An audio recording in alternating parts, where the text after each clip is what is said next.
ಸಜ್ಜನ ಬಂಧುಗಳೇ, ನೊಂದ ಮನಸ್ಸಿಗೆ ಸಂಜೀವಿನಿಯಾಗಿರುವ ಈ ಧ್ವನಿಗೆ ನಿಮ್ಮದೊಂದು ಲೈಕ್ ಇರಲಿ.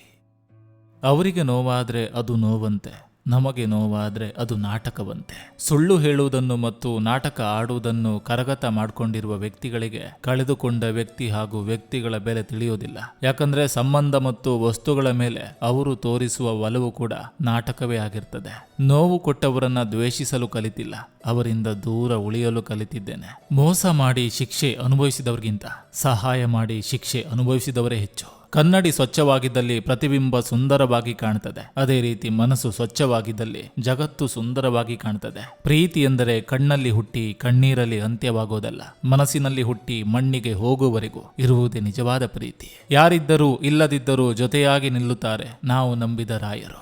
ಎಷ್ಟೇ ಗಟ್ಟಿ ಮನಸ್ಸಿದ್ದರೂ ಕೆಲವೊಮ್ಮೆ ಮನಸ್ಸಿನಲ್ಲಿರುವ ದುಃಖವನ್ನು ತಡೆಯುವ ಶಕ್ತಿ ನಮಗಿರಲ್ಲ.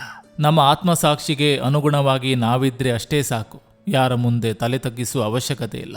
ಮನುಷ್ಯನೇ ಶಾಶ್ವತವಲ್ಲ ಅಂದಮೇಲೆ ನೋವು ಶಾಶ್ವತನ. ಒಳ್ಳೆಯ ಮನಸ್ಸಿಗೆ ಒಳ್ಳೆಯ ದಿನ ಬಂದೇ ಬರುತ್ತೆ. ಸಮಯ ಖಂಡಿತ ಬದಲಾಗ್ತದೆ. ಕಾಯುವ ತಾಳ್ಮೆ ನಮಗ್ ಬೇಕು ಅಷ್ಟೇ. ಎಲ್ಲವೂ ಇದ್ದರೆ ಬಯಸಿ ಬರ್ತಾರೆ, ಏನು ಇಲ್ಲದಿದ್ದರೆ ಬಣ್ಣ ಬದಲಾಯಿಸಿ ಹೋಗ್ತಾರೆ. ಜೀವನ ಅಂದುಕೊಂಡಷ್ಟು ಸುಲಭವಲ್ಲ. ಕೆಲವೊಮ್ಮೆ ಏನು ತಪ್ಪು ಮಾಡದೇ ಇದ್ರೂ ಶಿಕ್ಷೆ ಅನುಭವಿಸಬೇಕಾಗ್ತದೆ. ಒಳ್ಳೆಯ ಕೆಲಸ ಮಾಡುತ್ತಾ ಹೋಗು, ಪ್ರತಿಫಲದ ಬಗ್ಗೆ ಯೋಚನೆ ಮಾಡಬೇಡ. ನೀನು ಮಾಡುವ ಕೆಲಸದಲ್ಲಿ ನಿಷ್ಠೆ, ಪ್ರಾಮಾಣಿಕತೆ, ಸತ್ಯ ಇದ್ದರೆ ಪ್ರತಿಫಲ ತಾನಾಗಿಯೇ ಒಲಿದು ಬರ್ತದೆ.